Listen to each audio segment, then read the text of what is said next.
ಅಗ್ನಿಹೋತ್ರ ಅನ್ನೋದು ಈಗಾಗಲೇ ಮಾಡ್ತಾ ಇದ್ದೀವಿ. ಮತ್ತೆ ವೇದಿಕದಲ್ಲಿ ಅಗ್ನಿಹೋತ್ರ ಸಪರೇಟ್ ಕ್ಲಾಸ್ ನಾವು ತಗೊತಾ ಇದ್ವಿ ಹುಬ್ಳಿ ವೇದಿಕದಲ್ಲಿ. ಆದರೆ ಅದಕ್ಕೆ ಮುಂಚೆ ನಾನು ಸ್ವಲ್ಪ ವಿಚಾರಗಳು ನಿಮ್ಮ ಜೊತೆಗೆ ಹಂಚ್ಕೋಬೇಕಂತ ಪ್ರಯತ್ನ ಮಾಡ್ತೀನಿ. ಈ ಅಗ್ನಿಹೋತ್ರ ಯಾವ ರೀತಿಯಲ್ಲಿ ಅಂತಂದ್ರೆ, ಈಗ ಇನ್ನೊಂದು ಒಂದು ಮಾಹಿತಿ, ಇಂಪಾರ್ಟೆಂಟ್ ಮಾಹಿತಿ ಏನಿದೆ ಅಂದ್ರೆ, ನೆಕ್ಸ್ಟು ಮುಂದಿನ ಕಾಲ ಯಾವ ರೀತಿಯಲ್ಲಿ ಇದೆ ಅಂತ ಒಂದು ಸ್ವಲ್ಪ ಹೇಳ್ಬೇಕಂದ್ರೆ, ದೊಡ್ಡ ಅಷ್ಟರಾಜರಾಗ್ಬೋದು ಅವರು, ಲೈಕ್ ವೀರಬ್ರಹ್ಮೇಂದ್ರ ಸ್ವಾಮಿ ಈ ರೀತಿಯಲ್ಲಿ ನಿಮ್ಗೆ ಗೊತ್ತಿರ್ಬೋದು.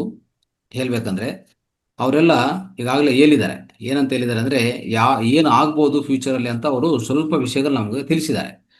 ಅವರೆಲ್ಲ ದಾರ್ಶನಿಕಲಾಗಲಿ, ಸಾಧುಗಳಾಗಲಿ, ದೇವತೆಗಳಾಗಲಿ ಈಗಾಗಲೇ ತಿಳಿಸಿದ್ದಾರೆ. ಏನಂತ ತಿಳಿಸಿದ್ದಾರೆ ಅಂದ್ರೆ, ನೋಡಿ, ಫ್ರಾನ್ಸಲ್ಲಿರುವಂಥ ನೋಸ್ಟ್ರಡಾಮಸ್, ಪ್ರಖ್ಯಾತ ದಿವ್ಯ ದೃಷ್ಟಿ ಇರುವಂಥ ವ್ಯಕ್ತಿ, ಅವರು 400 ವರ್ಷಗಳ ಹಿಂದುಗಡೆನೆ ಹೇಳಿದ್ದಾರೆ.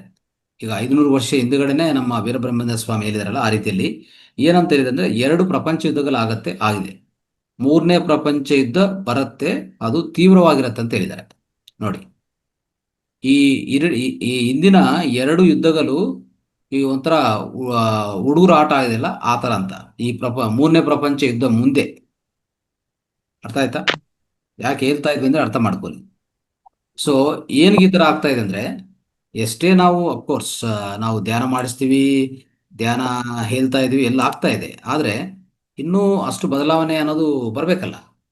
ಈಗ 20% ಬದಲಾವಣೆ ಆಗಿದ್ರೆ ಇನ್ನು 80% ಬದಲಾವಣೆ ಎಲ್ಲಿದೆ?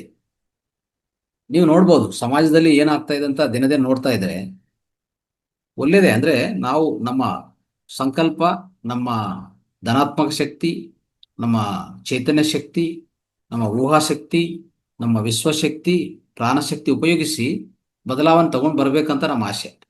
ಆದರೆ ಅದೇ ರೇಟಲ್ಲಿ, ಅದೇ ಫ್ರೀಕ್ವೆನ್ಸಿಯಲ್ಲಿ ಆಗೋದಿಲ್ಲ. ಆಚೆ ಕಡೆ ಇರುವಂಥದ್ದು ಈಗ ತೆಕ್ಕಡೆ ಅಂದರೆ ಒಂಥರ ತ್ರಾಸ್ ಅಂತೆ, ಈ ಕಡೆ ವೆಯ್ಟ್ ಜಾಸ್ತಿ ಇದೆ, ಈ ಕಡೆ ವೆಯ್ಟ್ ಕಡಿಮೆ ಇದೆ. ಆದರೆ ಆಧ್ಯಾತ್ಮಿಕದ ಒಲಪಿದ್ದು ಆಧ್ಯಾತ್ಮಿಕ ಪ್ರಾಕ್ಟೀಸಲ್ಲಿ ಇರೋದು ಸ್ವಲ್ಪ, ಇಲ್ಲಿ ನೋಡಿದರೆ 80% ಇಲ್ಲೇ ಕೂತಿದ್ದಾರೆ. ನೀವೇ ನೋಡ್ಬೋದು ಸಮಾಜದಲ್ಲಿ ಹೇಗಿದೆ ಅಂತ, ಎಷ್ಟು ಭ್ರಷ್ಟಾಚಾರ ನಡೀತಾ ಇದೆ. ಆ ಭ್ರಷ್ಟಾಚಾರಕ್ಕೆ ಅಂತ್ಯ ಇಲ್ಲ, ಒಂದು ದಿಕ್ಕಿಲ್ಲ, ಒಂದು ಪರಿಮಿತಿ ಇಲ್ಲ ಅದಕ್ಕೆ. ಇಂಥ ಪರಿಸ್ಥಿತಿ ಇರುವಾಗ ನೀವೇನು ಎಕ್ಸ್ಪೆಕ್ಟ್ ಮಾಡ್ತೀರಾ? ಏನೋ ಅದ್ಭುತ ಆಗ್ಬಿಡ್ತದ ಓವರ್ ನೈಟು, ಮ್ಯಾಜಿಕ್ ಆಗ್ಬಿಡ್ತದ ಓವರ್ ನೈಟು? ಆಗೋದಿಲ್ಲ. ಈಗ ಏನೇನು ಮಾಡಿದೀವೋ, ಏನೇನು ನಕಾರಾತ್ಮಕ ವಿಷಯಗಳು ಈ ಭೂಮಿ ಮೇಲೆ ನಡೆದಿದೋ, ನಕಾರಾತ್ಮಕ ವಿಷಯಗಳಂದ್ರೆ ಜೀವಿಗಳ ಮೇಲೆ ಹಿಂಸೆ, ನಕಾರಾತ್ಮಕ ಯೋಚನೆಗಳು, ಯಾವಾಗಲೂ ನೆಗೆಟಿವ್ ಥಿಂಕಿಂಗಲ್ಲಿ ಜನ ಇರೋದು, ಇವೆಲ್ಲ ಒಂದು ಗೂಡು ಥರ ಕಟ್ಟಿದೆ. ಒಂದು ವೆಬ್, ದೊಡ್ಡ ವೆಬ್ ಕ್ರಿಯೇಟ್ ಮಾಡಿದೆ, ದೊಡ್ಡ ಆರನ್ ಕ್ರಿಯೇಟ್ ಮಾಡಿದೆ. ಈ ಆರ ಕರಗವರೆಗೂ ಈ ಅನಾಥಗಳು ಆಗ್ತಾನೇ ಇರ್ತವೆ. ಇದು ನೆನ್ಪಿಟ್ಕೊಳ್ಳಿ ಚೆನ್ನಾಗಿ.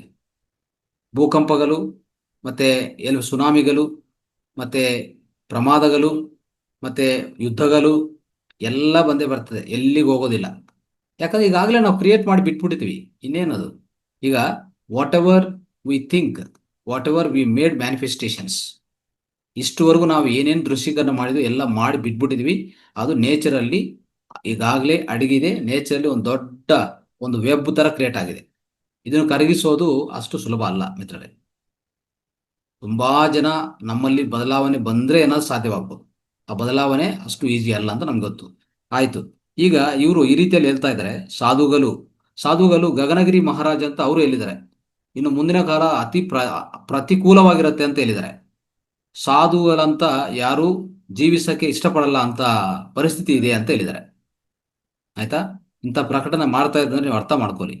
ತುಫಾನುಗಳು, ಭೂಕಂಪಗಳು, ಸುನಾಮಿಗಳು, ಒಂಥರ ಕಾಲರಾತ್ರಿ ಬಂದ್ಬಿಡ್ತದೆ. ಮತ್ತೆ ಈ ವಿಪತ್ತುಗಳು ಭಾರತ ದೇಶಕ್ಕೂ ಬರ್ತದೆ. ತೀವ್ರವಾದಿಗಳು ದೊಡ್ಡ ದೊಡ್ಡ ದಾಳಿಗಳು ಮಾಡ್ತಾರಂತ ನೋಡಿ. ಮತ್ತೆ ಪಟ್ಟಣಗಳು, ಈ ದೋಪಿಡಿಗಳು, ಈ ಎಸ್ಪೆಷಲಿ ನೇಲ ಅನ್ನೋದು ಬೀಡಾಗ್ಬಿಡ್ತದೆ, ಬಂಜರ. ಯಾವುದೇ ರೀತಿಯಲ್ಲಿ ಅಂದ್ರೆ ಒಂಥರ ಫ್ಲಡ್ಗಳಾಗೋದಾಗ್ಲಿ, ನಿಮಗೆ ಅನ್ನ ಬೆಳಿಬೇಕಂದ್ರೂ ನಮ್ಮ ವೀರಬ್ರಹ್ಮೇಂದ್ರ ಸ್ವಾಮಿ ಹೇಳ್ತಾ ಇದ್ರು, ಈ ಒಂದು ಜಸ್ಟ್ ಮುಷ್ಟಿ ಅಂತ ಅನ್ನಕ್ಕೆ ಎಷ್ಟೋ ಬೆಲೆ ಬಾಳ್ತ ಅಂತ ಹೇಳ್ತಾ ಇದ್ರು. ಈಗಾಗಲೇ ಕಾಲಜ್ಞಾನದಲ್ಲಿ ಬರೆದು ಬಿಟ್ಟಿದ್ದಾರೆ. ಸೊ ಇಂಥ ಪರಿಸ್ಥಿತಿ. ಆಮೇಲೆ ಇಂಥ ತುಫಾನುಗಳಲ್ಲಾಗಲಿ, ಈ ಭೀಕರ ಯುದ್ಧಗಳಲ್ಲಿ, ಭಯಾನಕ ಯುದ್ಧಗಳಲ್ಲಿ ಆಗಿರುವಂಥ ನಷ್ಟಕ್ಕೆ ಆ ವ್ಯಾಧಿಗಳು ವ್ಯಾಪ್ತಿಸೋದಾಗ್ಲಿ ಯಾವುದೇ ವೈದ್ಯ ನಿಪುಣಗಳು ಸಿಗೋದಿಲ್ಲ. ಅರ್ಥ ಮಾಡ್ಕೊಳ್ಳಿ. ನಡಕೆ ನಡಕೆ ಮಾಡ್ತಾನೆ ಜನ ಹಾಗೆ ಸತ್ತು ಹೋಗ್ತಾರೆ ಅಂತ ಪರಿಸ್ಥಿತಿ ಕ್ರಿಯೇಟ್ ಆಗಿದೆ ಅಂತ ದ್ರೋಣೆ ಮಹಾರಾಜ್ ಬೆಳಗಾವಿ ಕರ್ನಾಟಕ ಜಿಲ್ಲಾ ಅವರು ಭವಿಷ್ಯ ಹೇಳಿಬಿಟ್ಟಿದ್ದಾರೆ. ಆಯ್ತಾ? ಸೊ ಇದು ಸನಾತನ ಆಶ್ರಮ ಅಂತ ಒಂದಿದೆ ಗೋವಾದಲ್ಲಿ. ಈ ಮಹಾರಾಜ್ ದ್ರೋಣೆ ಮಹಾರಾಜ್ ಬೆಳಗಾವಿ ಕರ್ನಾಟಕ ಜಿಲ್ಲಾ, ಓಕೆ, ಇವ್ರು ಹೇಳಿದ್ದಾರೆ ಈ ರೀತಿಯಲ್ಲಿ ಈ ಪ್ರತಿಕೂಲ ಪರಿಸ್ಥಿತಿಗಳಲ್ಲಿ ನಾವು ತಟ್ಕೋಬೇಕಂದ್ರೆ ಏನ್ ಮಾಡ್ಕೋಬೇಕು ನಾವು ಅನ್ನೋದು ನೋಡುವಾಗ ಅವರಿಗೆ ಸಿಕ್ಕಿರುವಂತ ಅದ್ಭುತ ಪರಿಹಾರ, ಆಯ್ತಾ, ಇದು ಅಗ್ನಿಹೋತ್ರ ಮುಖಾಂತರ ಅಂತ ಹೇಳ್ಬೋದು. ಅಗ್ನಿಹೋತ್ರ ಮತ್ತೆ ಆಧ್ಯಾತ್ಮಿಕತೆ, ಈ ಎರಡೇ. ಅಗ್ನಿಹೋತ್ರ ಮತ್ತೆ ಆಧ್ಯಾತ್ಮಿಕತೆ ನಾವು ಮಾನವನ ಕಾಪಾಡಬೇಕಂದ್ರೆ, ಸೊ ಆ ರೀತಿಯಲ್ಲಿ ಈ ಎರಡನೇ ಪ್ರಪಂಚ ಯುದ್ಧದಲ್ಲಿ ನೋಡಿದ್ರೆ ರಷ್ಯಾ ಮತ್ತು ಗ್ರೇಟ್ ಬ್ರಿಟನ್, ಸ್ಟಾಲಿನ್ ಮತ್ತು ವಿನ್ಸ್ಟನ್ ಚರ್ಚಿಲ್ ಅಂತ ಇವರಿಬ್ಬರು ಬಲವಾದ ನಾಯಕರು ಅವರು. ಅವಾಗ ಯುದ್ಧ ಸಮಯದಲ್ಲಿ ಸೊ ಈ ರಷ್ಯನ್ ಮತ್ತೆ ಬ್ರಿಟಿಷ್ ಈ ಈ ದೇಶದಲ್ಲ, ಈ ಎರಡು ಇವರು ತುಂಬಾ ಚೆನ್ನಾಗಿ ಕೆಲಸ ಮಾಡಿ ಕಾಪಾಡಿದ್ರು, ಇಲ್ಲಾಂದ್ರೆ ಕಷ್ಟ ಆಗ್ತಾ ಇತ್ತು. ಅದೇ ನಮ್ಮ ಭಾರತ ದೇಶ ಪರಿಸ್ಥಿತಿ ಈಗ ತಗೊಂಡಿದ್ರೆ ತುಂಬಾ ವ್ಯತಿರೇಕವಾಗಿದೆ. ಯಾವ ರೀತಿಯಲ್ಲಿ ಅಂದ್ರೆ ನೀವು ಹೇಳ್ಬೋದು, ನೀವು ನಿಮ್ಗೆ ಗೊತ್ತಿರೋ ವಿಷಯನೇ, ಎಲ್ಲ ಕಡೆ ಭ್ರಷ್ಟಾಚಾರ ನಮ್ಮಲ್ಲಿ. ಯಾವುದೇ ಹಣಕಾಸು ಕೊಟ್ಟರೆ ಏನು ಮಾಡಕ್ಕೆ ರೆಡಿ ಇರ್ತಾರೆ. ಆ ರೀತಿಯಲ್ಲಿ ಆಗ್ಬಿಟ್ಟಿದೆ. ಅದಕ್ಕೋಸ್ಕರ ನಾವು ತುಂಬಾ ಒಂಥರ ಕೇರ್ಫುಲ್ ಆಗಿರ್ಬೇಕು. ಎಸ್ಪೆಷಲಿ ನಮ್ಮ ಭಾರತ ದೇಶವನ್ನು ಒಂಥರ ಚೀಡಪುರ್ಗ ಅಂತ ಹೇಳ್ತಾರೆ ತೆಲುಗಲ್ಲಿ, ಅಂದ್ರೆ ಒಂಥರ ಕೆಟ್ಟೆ ಹುಲ ತರ ಯಾವ್ದು ಕೆಲಸ ಮಾಡ್ತದೆ ಅಂದ್ರೆ ಈ ಭ್ರಷ್ಟಾಚಾರನೇ ಅಂತ ಹೇಳ್ಬೋದು. ಆಯ್ತಾ? ಸೊ ಇದರಲ್ಲಿ ನಾವು ಏನೇ ದೊಡ್ಡ ಸಾಧನೆ ಮಾಡೋಕ್ಕೆ ಸಾಧ್ಯವಿಲ್ಲ. ನಾವು ನೋಡ್ತಾ ಇದ್ದೀವಿ, ಇಡೀ ರಾಜು ಅವರೇ, ರಾಜು ಅಂತ ಯಾರು ಇರ್ತಾರೋ ಅವರೇ ಸರಿ ಇಲ್ಲ ಅಲ್ವಾ? ರಾಜು ಅಂದ್ರೆ ನಾನು ಪ್ರಧಾನಿ ನರೇಂದ್ರ ಮೋದಿ ಬಗ್ಗೆ ಮಾತಾಡ್ತಾ ಇಲ್ಲ. ಅವರು ಉತ್ತಮವಾದ ವ್ಯಕ್ತಿ, ಒಂದು ಆಧ್ಯಾತ್ಮಿಕ ಯೋಗಿ, ಅಂಥವ್ರು ಪರವಾಗಿಲ್ಲ. ಮಿಕ್ಕಿದವರು, ಈಗ ಯೋಗಿ ಆದಿತ್ಯನಾಥ್ ಅಂತವರು ನಿಸ್ವಾರ್ಥ ಸೇವೆ ಮಾಡೋಂಥವ್ರಿಗೂ ಈ ಹೆಸರುಗಳೆಲ್ಲ ನಾವು ಆಪಾದನೆ ಮಾಡೋದು ಬೇಕಾಗಿಲ್ಲ. ಇನ್ನು ಮಿಕ್ಕಿದ ವ್ಯಕ್ತಿಗಳು ಹೆಸರುಗಳು ಹೇಳೋದು ಬೇಕಾಗಿಲ್ಲ. ರಾಜಕೀಯ ಮಾಡೋದಾಗ್ಲಿ, ಭ್ರಷ್ಟಾಚಾರ ಮಾಡೋದಾಗ್ಲಿ, ಅವರೇ ಭ್ರಷ್ಟಾಚಾರ ಮಾಡುವಾಗ ಇನ್ನು ಇಡೀ ರಾಜ ಆ ಥರ ಇರುವಾಗ ಪ್ರಜೆ ಏನಿರ್ತಾರೆ ಅಂತ ನೀವು ಅರ್ಥ ಮಾಡ್ಕೋಬಹುದು. ಸೊ ಇಂಥ ವಿಪತ್ತಿಕರ ಪರಿಸ್ಥಿತಿಗಳು ಮುಂದೆ ಬಂದಿದ್ರೆ ನಾವು ತಪ್ಪಿಸ್ಕೊಂಡದ್ದು ಹೇಗೆ ಅಂತ. ಯಾಕಂದ್ರೆ ಅವ್ರ ಆಹಾರ ಧಾನ್ಯಗಳು ಸಿಗೋದಿಲ್ಲ, ಎಲ್ಲ ಕಷ್ಟ ಆಗ್ತವೆ. ಇವೆಲ್ಲ ಇರುವಾಗ ಇನ್ನು ಮಾನವ ಪ್ರವರ್ತನೆ ಹೆಂಗಿದೆ ಅಂದ್ರೆ, ಎಷ್ಟುವರೆಗೂ ಇಲ್ದಿದೆ ಅಂದ್ರೆ, ಜಂತು ಪ್ರಪಂಚ ನಮ್ ನೋಡಿ ನಾಚಿಕೆ ಆಗ್ತಾ ಇದೆ ಅಂತ ಅವ್ರಿಗೆ. ನಮ್ಮನ್ನು ನೋಡಿ ನಾಚಿಕೆ ಆಗಿ ಫೀಲ್ ಆಗ್ತಾ ಇದೆ ಅಂತ ಹೇಳ್ತಾರೆ. ಅರ್ಥ ಆಯ್ತಾ? ಸೊ ಅದಕ್ಕೋಸ್ಕರ ಸ್ನೇಹಿತರೆ, ಈ ಇಂಥ ಪರಿಸ್ಥಿತಿಯಲ್ಲಿ ನಾವಿದೀವಿ. ಈ ಪ್ರತಿಕೂಲ ಪರಿಸ್ಥಿತಿಗಳು ಬರುವಂತ ಅವಕಾಶ ಇರುವಾಗ ನಾವು ನಮ್ಮನ್ನು ಕಾಪಾಡ್ಕೋಬೇಕಾಗತ್ತೆ. ಖಂಡಿತ ಅದಕ್ಕೂ ಈ ಪ್ರತಿಕೂಲ ಪರಿಸ್ಥಿತಿಗಳು ಬಂದು ಆಸ್ಪತ್ರೆಗಳು ಹೋಗಕ್ಕೆ ವೈದ್ಯರು ಸಿಗೋದಿಲ್ಲ. ನೀವು ನೋಡಿದ್ರಲ್ಲ ಕರೋನಾದ ಸಮಯದಲ್ಲಿ ಏನಾಗಿದೆ ಅಂತ. ಕರೋನಾ ಸಮಯ ನಮಗೆ ಒಂಥರ ಕರುಣ ಹೇಗೆ ನಾವು ಇಂಪ್ರೂವ್ ಮಾಡ್ಕೋಬೇಕಂತ ಹೇಳ್ಕೊಟ್ಟು ಹೋಗಿದೆ. ಬಟ್ ಆದ್ರೆ ಏನಾಗಿಲ್ಲ, ಅದರಿಂದ ಏನು ಪರಿವರ್ತನೆ ಬಂದಿಲ್ಲ. ಮತ್ತೆ ಇನ್ನೊಂದಕ್ಕೆ ನಾವು ಕಾಯ್ತಾ ಇದೀವಿ, ಇನ್ನೊಂದು ಅಂಥದ್ದು ಬರ್ಬೇಕಂದ್ರೆ ಕಾಯ್ತಾ ಇದೀವಿ. ಅದಕ್ಕೆ ಹೇಳ್ತಾ ಇದ್ದಾರೆ ಈ ತಜ್ಞರು, ಏನ್ ಹೇಳ್ತಾರೆ ಅಂದ್ರೆ, ಮೂರನೇ ಪ್ರಪಂಚ ಯುದ್ಧ ಬರುವಂತದ ಅವಕಾಶ ವೇಗವಂತವಾಗಿದೆ ಅಂತ ಹೇಳ್ತಾ ಇದ್ದಾರೆ. ಓಕೆ, ಸೊ ಅದಕ್ಕೂ ತಟ್ಕೋಬೇಕಂದ್ರೆ ಇಂಥ ನಮ್ಮ ಸನಾತನ ಧರ್ಮ ನಾವು ಗಟ್ಟಿಯಾಗಿ ಹಿಡ್ಕೋಬೇಕು. ಆಧ್ಯಾತ್ಮಿಕತೆ, ಈ ಅಗ್ನಿಹೋತ್ರ, ಮುದ್ರಾ ಥೆರಪಿ ಇವೆಲ್ಲಾನು ಗಟ್ಟಿಯಾಗಿ ಹಿಡ್ಕೋಬೇಕು. ಮೂತ್ರ ಥೆರಪಿ ಇವೆಲ್ಲ ಗಟ್ಟಿಯಾಗಿ ಹಿಡ್ಕೊಂಡು ನಾವು ಕಾಪಾಡ್ಕೋಬೇಕು. ಯಾರ ಮೇಲೆ ಡಿಪೆಂಡ್ ಮಾಡಂಗಿಲ್ಲ ಅಂತ ನೀವು ದಯವಿಟ್ಟು ನೆನಪಲ್ಲಿ ಇಟ್ಕೊಳ್ಳಿ. ಆಯ್ತಾ? ಸೊ ಇಂಥ ಸಮಯದಲ್ಲಿ ನಮ್ಗೆ ಏನಂತಂದ್ರೆ ಇದು ತುಂಬಾ ಚೆನ್ನಾಗಿ ಸಹಾಯ ಆಗತ್ತೆ. ಅಂದ್ರೆ ಇಂಥ ಪದ್ಧತಿಗಳು ತುಂಬಾ ಚೆನ್ನಾಗಿ ಸಹಾಯ ಆಗತ್ತೆ. ಅದಕ್ಕೂ ಪ್ರಧಾನವಾಗಿ ನೋಡಿದ್ರೆ ಈ ಅಗ್ನಿಹೋತ್ರ ತುಂಬಾ ಉಪಯುಕ್ತವಾದಂಥದ್ದು ಹೇಳ್ಬೋದು. ಸೊ ಇದರಲ್ಲಿ ಈ ಅಗ್ನಿಹೋತ್ರ ಯಾರ್ಯಾರು ಪಾಲನೆ ಮಾಡ್ತಾ ಇರ್ತಾರೋ, ಈ ಅಣುಬಾಂಬು ಅಂತ ಅಂದ್ರೆ ಯಾವುದೇ ಹೈಡ್ರೋಜನ್ ಬಾಂಬ್ ಆಗಲಿ ಅಣುಬಾಂಬ್ ಆಗಲಿ, ಯಾಕೆ ಇಷ್ಟು ಪ್ರಮಾದ ಮೂರನೇ ಪ್ರಪಂಚ ಯುದ್ಧ ಅಂತ ನಾನು ಹೇಳ್ತೀನಿ ಒಂದು ಮಾತಲ್ಲಿ. ನನಗೆ ಎರಡನೇ ಪ್ರಪಂಚ ಮೊದಲನೇ ಪ್ರಪಂಚ ಯುದ್ಧ ಇರುವಾಗ ಇಷ್ಟು ಅಣುಬಾಂಬ್ಗಳಿಲ್ಲ ಯಾರ ಹತ್ರ, ಈ ಆಟಮ್ ಬಾಂಬ್ಸ್ ಇಷ್ಟಿರ್ಲಿಲ್ಲ. ಈಗ ಹೆಂಗಿದೆ ಗೊತ್ತಾ, ಈ ಪ್ರಪಂಚವನ್ನೇ ಒಂದು 300 ಸರಿ ಡ್ಯಾಮೇಜ್ ಮಾಡ್ಬೋದು, ಡೆಸ್ಟ್ರಾಯ್ ಮಾಡ್ಬೋದು. ಒಂದ್ಸರಿ ಅಲ್ಲ, 300 ಸರಿ ಡೆಸ್ಟ್ರಾಯ್ ಮಾಡ್ಬೋದು. ಪದೇ 300 ಸರಿ ಡೆಸ್ಟ್ರಾಯ್ ಮಾಡ್ಬೋದು, ಅಂದ್ರೆ ನಾಶ ಮಾಡ್ಬೋದು. ಅಷ್ಟು ಶಕ್ತಿ ಇಟ್ಕೊಂಡಿದೆ. ಅಷ್ಟು ಅಣುಬಾಂಬುಗಳು ಒಂದು ದೇಶ ಇನ್ನೊಂದು ದೇಶ ಇಟ್ಕೊಂಡು ಕಾಸ್ಕೊಂಡು ಕೂತ್ಕೊಂಡಿವೆ. ಇವ್ರ ಮೇಲೆ ನಾನು ಹಾಕ್ಬೇಕಾ, ನನ್ನ ಮೇಲೆ ಅವ್ರು ಹಾಕ್ತಾರ ಅಂತ ನೋಡ್ಕೊಂಡಿದೆ. ಯಾಕೆ ಬೇಕಾಗಿದ್ದು, ಯಾವ ರೀತಿಯಲ್ಲಿ ಯಾವ ರೀತಿ ಈ ಅಂದ್ರೆ ಈ ಸಮಾಜ ಹೋಗ್ತಾ ಇದೆ ಅನ್ನೋ ಅರ್ಥನೇ ಆಗ್ತಾ ಇಲ್ಲ. ಒಬ್ಬೊಬ್ಬರ ಹತ್ರ 20-30 ಅನುಭವಗಳು, 100 ಅನುಭವ ಈ ತರ ಇಟ್ಕೊಂಡು ಆ ಒಬ್ರು ಇನ್ನೊಬ್ರು ಒಬ್ಬರು ಇನ್ನೊಬ್ರು ನೋಡಿದ್ರೆ ಭಯ, ದ್ವೇಷ, ಅಸೂಯ ಇಷ್ಟೇ. ಈ ರೀತಿಯಲ್ಲಿ ಸಮಾಜ ನಿರ್ಮಿತ ಆಗಿದೆ. ಇದನ್ನು ನಾವು ತಪ್ಸಕ್ಕಾಗೋದಿಲ್ಲ, ಅರ್ಥ ಮಾಡ್ಕೊಳ್ಳಿ, ಆಯ್ತಾ. ಸೊ ಅದಕ್ಕೋಸ್ಕರ ಇಂಥ ವಿದ್ವಾಂಸಗಳು ಆಗುವಾಗ ಅದರಿಂದ ಬರುವಂಥ ರೇಡಿಯೇಷನ್ಸ್ ಇದೆಯಲ್ಲ, ಅದರಿಂದ ಬರುವಂಥ ಏನೇ ತರಂಗಗಳು ಬಂದರೆ ಅದು ಕೆಟ್ಟ ತರಂಗಗಳಾಗತ್ತೆ. ಅದು ನಿವಾರಣೆ ಮಾಡಬೇಕಂದ್ರೆ ಒಂದು ರೀತಿಯಲ್ಲಿ ಯಜ್ಞ ಅಂತದ್ದು ಏನಿದೆ ಅಂದರೆ ಅಗ್ನಿಹೋತ್ರ ಏನು ನಿರ್ವಹಣೆ ಮಾಡ್ತೀವೋ ಅದು ಖಂಡಿತ ತಡೆಗಟ್ತದೆ ಅಂತ ಹೇಳ್ಬಿಟ್ಟು ಋಷಿಗಳು ತಿಳಿಸಿದ್ದಾರೆ. ಅದನ್ನ ಅರ್ಥ ಮಾಡ್ಕೊಳ್ಳಿ. ಇದು ಉದಾಹರಣೆ ನಿಮ್ಮ ಭೋಪಾಲ್ ಗ್ಯಾಸ್ ಟ್ರಾಜಿಡಿ 1984 ನೇರವಾಗಿ ಆಯಿತು. ಅದರಿಂದ ಸುತ್ತು ಇರುವಂಥ ಅನೇಕ ಜನರು ಸತ್ತೋದ್ರು. ಆದರೆ ಒಂದು ಫ್ಯಾಮಿಲಿ ಅದರಿಂದ ಹತ್ತಿರಲ್ಲಿರುವಂಥ ಒಂದು ಫ್ಯಾಮಿಲಿ, 2 ಫ್ಯಾಮಿಲಿಗಳು ಅದು ಮಿಕ್ಕಿತ್ತು. ಅಂದರೆ ಅದು ಸಾವು ಅನುಭವಿಸಿಲ್ಲ, ಅವರು ಜೀವಂತವಾಗಿದ್ದರು. ಕಾರಣ ಒಂದೇ ಅವರು ಅಗ್ನಿಹೋತ್ರ ಮಾಡೋದು. ನೋಡಿ, ಇದು ಒಂದು ಉದಾಹರಣೆ ಸಾಕು. ಇಡೀ ಪ್ರಪಂಚವೇ ಅದ್ರ ಬಗ್ಗೆ ರಿಸರ್ಚ್ ಮಾಡಿದೆ, ಅರ್ಥ ಆಯ್ತಾ. ಅದಕ್ಕೋಸ್ಕರ ಸೊ ಈ ಅಗ್ನಿಹೋತ್ರವನ್ನು ನಾವು ಆ ರೀತಿಯಲ್ಲಿ ಮಾಡಿಕೊಂಡಿದ್ರೆ ಸಾಕು, ಆಯ್ತಾ. ಸೊ ಇದು ಅಗ್ನಿಹೋತ್ರ ಮಾಡೋದು ಸೂರ್ಯೋದಯ ಸೂರ್ಯಾಸ್ತಮಯ ನಿಮಗೆಲ್ಲ ಗೊತ್ತಿರುವಂಥ ವಿಷಯ, ಓಕೆ. ಸೊ ಅದನ್ನು ಆ ಸಮಯದಲ್ಲಿ ಮಾಡಿ ನಾವು ಅರ್ಪಣೆ ಮಾಡ್ತಾ ಹೋದ್ರೆ ಸೊ ಖಂಡಿತ ನಾವು ಅರ್ಪಣೆ ಮಾಡೋದು ಅಷ್ಟೇ. ಇದನ್ ನಮಃ ಅಂತ ಹೇಳ್ತೀವಿ. ಅಂದ್ರೆ ಸೂರ್ಯ ಅಂದ್ರೆ ಸೂರ್ಯೋದಯದಲ್ಲಿ ಸೂರ್ಯಾಸ್ತಮದ 2 ಮಂತ್ರಗಳು ಹೇಳ್ತೀವಲ್ಲ, ಸೂರ್ಯ ಸ್ವಾಹ ಸೂರ್ಯ ಇದಂ ನಮಃ, ಪ್ರಜಾಪತಿಯೇ ಸ್ವಾಹ ಪ್ರಜಾಪತಿ ಇದಂ ನಮಃ, ಆಗ್ನೇಯ ಸ್ವಾಹ ಆಗ್ನೇಯ ಇದಂ ನಮಃ, ಪ್ರಜಾಪತಿಯೇ ಸ್ವಾಹ ಪ್ರಜಾಪತಿ ಇದಂ ನಮಃ ಅಂತ ಹೇಳ್ತೀವಿ. ಇದಂ ನಮಃ ಅಂದ್ರೆ ಇದು ನಂದು ಏನೂ ಇಲ್ಲ, ಎಲ್ಲ ನಿಮ್ಗೆ ಸಮರ್ಪಣೆ ಮಾಡ್ತಾ ಇದ್ದೀನಿ ಅಂತ ಅರ್ಥ. ಇದಂ ನಮಃ ಅಂದ್ರೆ ಇದು ನಂದು ಏನಿಲ್ಲ, ಎಲ್ಲ ನಿಮ್ಗೆ ಸಮರ್ಪಣೆ ಮಾಡ್ತಾ ಇದ್ದೀನಿ ಅಂತ ಹೇಳೋದು ಅಂತ ಅರ್ಥ. ಅದು ಅರ್ಥ ಮಾಡ್ಕೊಳ್ಳಿ ದಯವಿಟ್ಟು. ಸೊ ಅದಕ್ಕೋಸ್ಕರ ಸ್ನೇಹಿತರೆ, ಇದನ್ನು ಖಂಡಿತ ಇದು ಅಗ್ನಿಹೋತ್ರ ಮೂಲಕರ್ತ ಆಗಿ ನಮ್ಮ ದೇಶದಲ್ಲಿ ಶಿವಪುರಿ ಅಕ್ಕಲಕೋಟ್ ಮಹಾರಾಜ್, ಶ್ರೀ ಗಜಾನನ ಮಹಾರಾಜ್ ಅಂತ ಅವ್ರು ತುಂಬಾ ಚೆನ್ನಾಗಿ ಈ ಆಧುನಿಕ ಯುಗಕ್ಕೆ ಪರಿಚಯ ಮಾಡಿದ್ರು ಅಂತ ಹೇಳ್ಬೋದು. ನಮ್ಮ ಮಾತರ್ ಫೌಂಡೇಶನ್ ನಿಮಗೆ ಸಿಗುತ್ತೆ ಅಗ್ನಿಹೋತ್ರ ಕಿಟ್ಸ್ ಎಲ್ಲ. ನಾವು ಅಲ್ಲಿಂದನೇ ತರಿಸಿರೋದು, ಅಕ್ಕಲಕೋಟಿಂದ ತರಿಸಿರೋದು, ಅರ್ಥ ಆಯ್ತಾ, ಆ ಸಂಸ್ಥಾನ ತರಿಸಿರೋದು. ಸೊ ಅವ್ರು ಏನ್ ಹೇಳ್ತಾರೆ ಅಂದ್ರೆ ಗಜಾನನ ಮಹಾರಾಜರಂತ ಅಂಶಗಳು ಸ್ವಲ್ಪ ಇದೆ, ಹೇಳ್ತೀನಿ. ಈ ದೇವಋಣ ಮತ್ತು ಸೃಷ್ಟಿ ಋಣನು ಅದರಿಂದ ವಿಮುಕ್ತಿ ಆಗಕ್ಕೆ ಅತಿ ಸಹಜ ಸುಲಭ ಮಾರ್ಗ ಅಗ್ನಿಹೋತ್ರ ಅಂತ ಹೇಳಿದ್ದಾರೆ.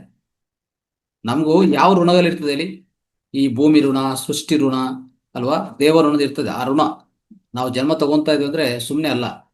ನಾವು ಆತ್ಮ ಆಗಿ ಒಂದು ದೇಹ ಧರಿಸಿದೀವಿ ಅಂದ್ರೆ ಇಲ್ಲಿ ಬಂದಿದ ಮೇಲೆ ನಮ್ಗೆಲ್ಲ ಬೇಕಲ್ಲ. ನಾವು ಗಾಳಿ ಬೇಕು, ನೀರು ಬೇಕು, ಭೂಮಿ ಬೇಕು, ಎಲ್ಲ ಬೇಕು.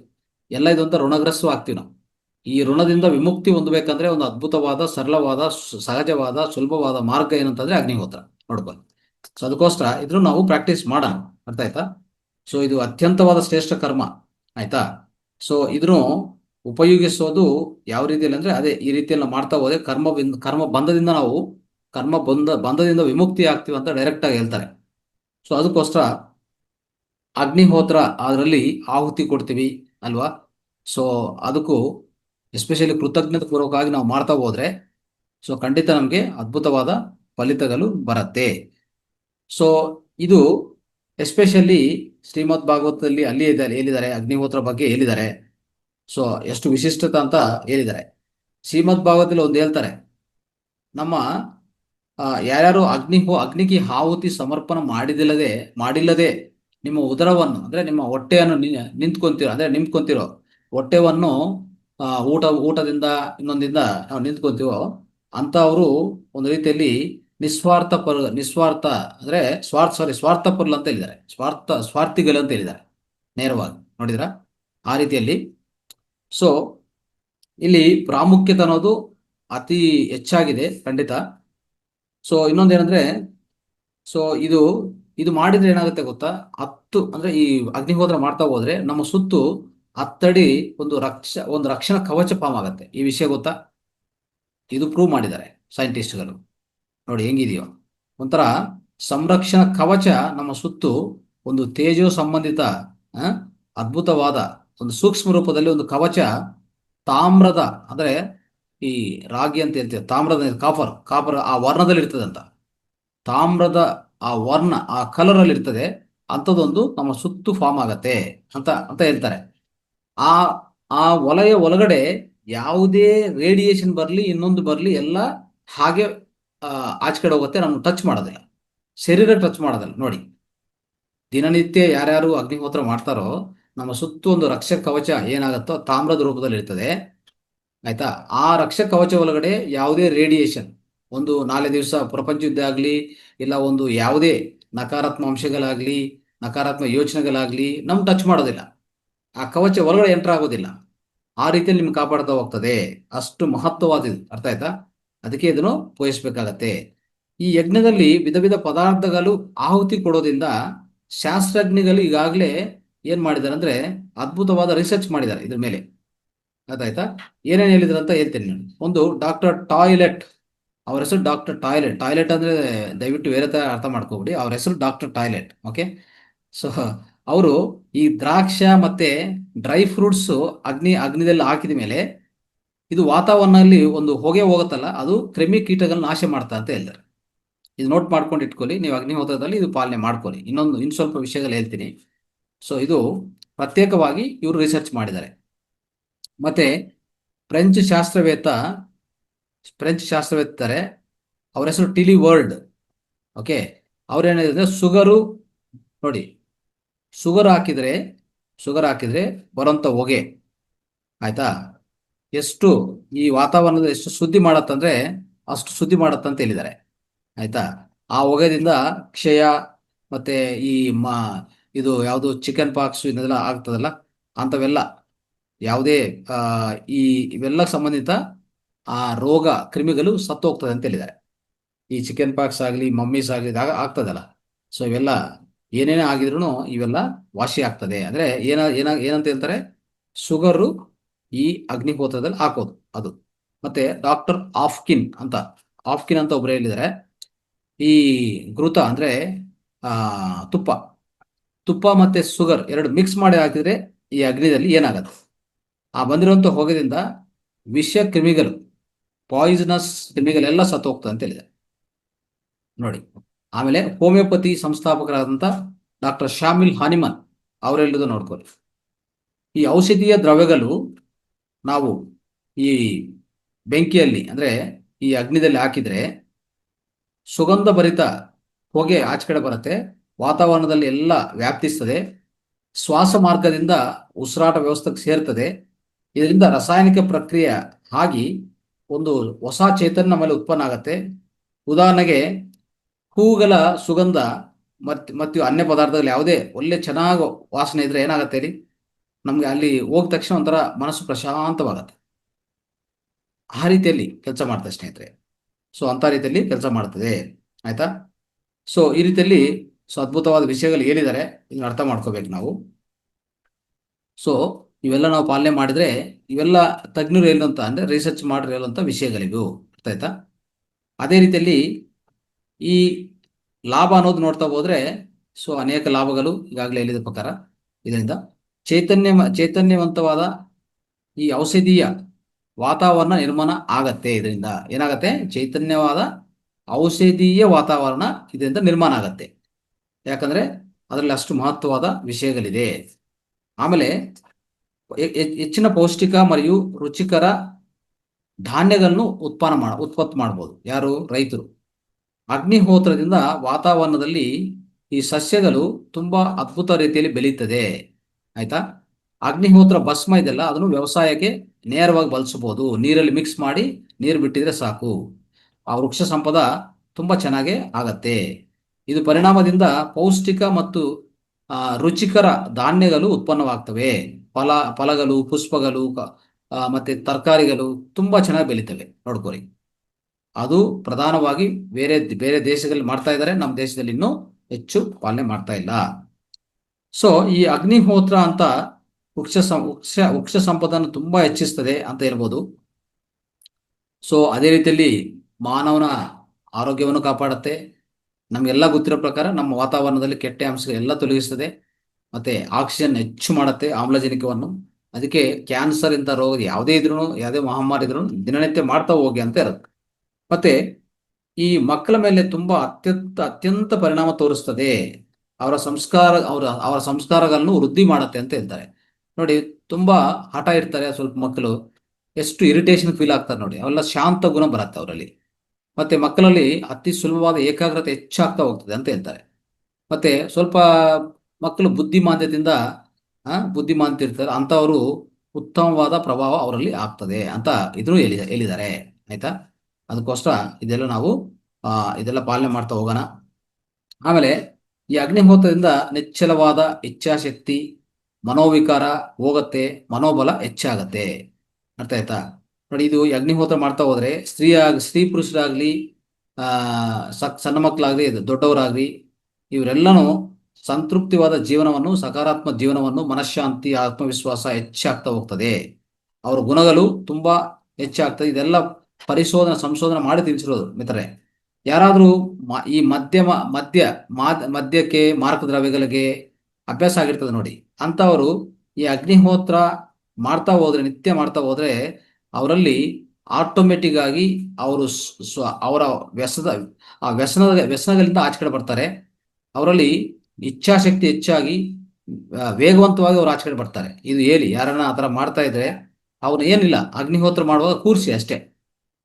ಓಕೆ, ಅಂತ ವ್ಯಸನಗಳಿರುವಂಥವ್ರು ಆಚೆ ಕಡೆ ಬಂದ್ಬಿಡ್ತಾರೆ. ಇವ್ರು ಹೇಳಿರೋದು ಯಾರಂದ್ರೆ ಶ್ರೀಕಾಂತ್ ಶ್ರೀ ಗಜಾನನ್ ಮಹಾರಾಜ್, ಅಕ್ಕಲಕೋಟ ಸಂಸ್ಥಾನ, ಆ ಗುರುಗಳು ಇರ್ತಾರೆ. ಅದೇ ರೀತಿಯಲ್ಲಿ ನಾಡಿ ವ್ಯವಸ್ಥೆ ಮೇಲೆ ಅದ್ಭುತ ಪ್ರಭಾವ ತೋರಿಸ್ತದೆ. ಅಂದ್ರೆ ಇದರಿಂದ ಉತ್ಪತ್ತಿ ಆಗುವಂತ ಹೊಗೆ ಇದೆಯಲ್ಲ, ಅದು ನಮ್ಮ ಮಸ್ತಿಷ್ಕ ಮೇಲೆ ಮತ್ತೆ ನಮ್ಮ ನಾಡಿ ವ್ಯವಸ್ಥೆ ಮೇಲೆ ಅದ್ಭುತ ಪ್ರಭಾವ ತೋರಿಸ್ತದೆ ಅಂತ ಅದನ್ನು ಹೇಳಿದ್ದಾರೆ. ಮತ್ತೆ ಈ ವಾಯುವದಲ್ಲಿರುವಂತಹ ಕಾಲುಷ್ಯವೆಲ್ಲ ತೊಲಗಿಸ್ತದೆ, ಮನಸ್ಸುದ್ದಿನೂ ಇದು ತಂದು ಕೊಡ್ತದೆ ಅಂತ ಹೇಳಿದ್ದಾರೆ. ನಿಮ್ಗೆಲ್ಲ ಗೊತ್ತು, ಅಗ್ನಿಹೋತ್ರ ಮಾಡಿದ್ರೆ ಅದರಲ್ಲಿ ಹಾಕುವಂತ ಪದಾರ್ಥಗಳಿಂದ ಒಂದು ಹಸುವಿನ ತುಪ್ಪ ಆಗ್ಬೋದು, ಹಸುವಿನ ಬರಣೆ ಆಗ್ಬೋದು, ಸ್ವಲ್ಪ ಬೀಜಗಳಾಗ್ತೀವಿ, ಎಲ್ಲಾನು ಒಂದು ಅತ್ಯುತ್ತಮ ಪದಾರ್ಥಗಳು. ಅದರಿಂದ ಬರುವಂತ ಇದರಿಂದ ವಾಯುವಲ್ಲಿ ಕಾಲುಷ್ಯ ಪೂರ್ತಿ ಹೋಗುತ್ತೆ ಅಂತ ಹೇಳಿದ್ದಾರೆ. ಈ ವಿಷಯದ ಮೇಲೆ ಅದ್ಭುತವಾದ ರಿಸರ್ಚ್ಗಳಾಗಿದೆ ಈಗಾಗಲೇ. ರಿಸರ್ಚ್ಗಳಾಗಿ ಇದು ತಿಳಿಸ್ತಾ ಇದ್ದಾರೆ. ಅದಕ್ಕೋಸ್ಕರ ಶುದ್ಧ ವಾಯು, ನಮ್ಮ ಮನೆಯಲ್ಲಿ ಶುದ್ಧ ವಾಯು, ಶುದ್ಧ ಆಕ್ಸಿಜನ್ ಸಿಗಬೇಕು ಅಂತಂದ್ರೆ, ಮತ್ತೆ ಮನಃಶುದ್ಧಿ ಆಗ್ಬೇಕಂದ್ರೆ ಇದು ತುಂಬಾ ಸಹಾಯ ಆಗತ್ತೆ. ಅತಿ ಸುಲಭವಾದ ರೀತಿಯಲ್ಲಿ ನಾವು ಹೊಂದಬಹುದು. ಇದರಿಂದ ಆನಂದ ಜೀವನವನ್ನು ನಾವು ಕಟ್ಕೋಬಹುದು. ಆಮೇಲೆ ರೋಗ ಕ್ರಿಮಿ ಕಾಟಕಲ ನಿರ್ಬಂಧನ ತುಂಬಾ ಚೆನ್ನಾಗಿ ಮಾಡ್ತದೆ. ಇದನ್ನು ಶಾಸ್ತ್ರಜ್ಞರು ರಿಸರ್ಚ್ ಮಾಡೋದು. ಈ ಅಗ್ನಿಹೋತ್ರದಿಂದ ಬಂದಿರುವಂತ ವಾತಾವರಣದಲ್ಲಿ ಯಾವುದೇ ರೋಗ ಕ್ರಿಮಿಗಳು ವೃದ್ಧಿ ಆಗೋದಿಲ್ಲ ಅಂತ ಹೇಳಿದ್ದಾರೆ. ಆಯ್ತಾ? ಅದನ್ನು ಇಂಪಾರ್ಟೆಂಟೇ. ಮತ್ತೆ ಸಂರಕ್ಷಣಾ ಕವಚವನ್ನು ನಿರ್ಮಾಣ ಮಾಡತ್ತೆ, ಈಗಾಗಲೇ ನಾನು ಹೇಳಿದ್ದೀನಿ. ಅದ್ರ ಪ್ರಕಾರ ನಾವು ಕಾಪಾಡ್ಕೋಬಹುದು. ಅರ್ಥ ಆಯ್ತಾ? ಈ ಅಗ್ನಿಹೋತ್ರದಿಂದ ಪ್ರಾಣಶಕ್ತಿ ಶುದ್ಧಿ ಆಗತ್ತೆ ವಾತಾವರಣದಲ್ಲಿ.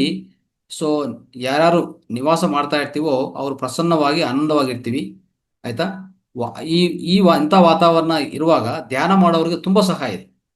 ನೋಡಿ, ನಿಮ್ಮ ಧ್ಯಾನ ತುಂಬಾ ಹೆಚ್ಚಾಗಿ ಪ್ರಬಲವಾಗತ್ತೆ, ಧ್ಯಾನದ ಫಲಿತ ಪ್ರಬಲವಾಗತ್ತೆ. ಯಾಕಂದ್ರೆ ನಾವು ಅದ್ಭುತವಾದ ವಾತಾವರಣ ಹೊಂದಿರ್ತೀವಿ. ಅಗ್ನಿಹೋತ್ರದಿಂದ ಶುದ್ಧಿ ಆಗಿರ್ತದೆ ವಾತಾವರಣ, ಪ್ರಾಣಶಕ್ತಿ ಹೆಚ್ಚಾಗಿರ್ತದೆ. ಅಂತ ವಾತಾವರಣ ನಮ್ಮ ಮೇಲೆ ಪ್ರಭಾವ ಬೀಳತ್ತೆ. ಒತ್ತಡ ಆಟೋಮೆಟಿಕ್ ಆಗಿ ತೊಲಗೋಗಿರ್ತದೆ. ಮನಸ್ಸು ಪ್ರಸನ್ನವಾಗಿರುವಾಗ ಅಂತ ವಾತಾವರಣ ನೀವು ಧ್ಯಾನ ಮಾಡ್ತಾ ಹೋದ್ರೆ ಎಷ್ಟು ಫಲಿತ ಬರ್ತದೆ ನೋಡಿ. ಅಂತ ಫಲಿತ ನಮಗೆ ಸಿಗತ್ತೆ. ಅದಕ್ಕೋಸ್ಕರ ಮಿತ್ರರೇ, ಇದನ್ನು ನಿರಂತರವಾಗಿ ನಾವು ಬಳಸ್ಕೊಳ್ಳೋಣ, ಎಲ್ಲರಿಗೂ ಇದು ಹೇಳ್ಕೊಡೋಣ ಅಂತ ಹೇಳ್ತಾ ಇಂದಿನ ಈ ಅಗ್ನಿಹೋತ್ರ ಬಗ್ಗೆ ನಾನು ಸ್ವಲ್ಪ ಹೇಳ್ಬೇಕಂತ ಅನ್ಕೊಂಡೆ. ಇದು ಮುಕ್ತಾಯ ಮಾಡ್ತಾ ಇದ್ದೀವಿ.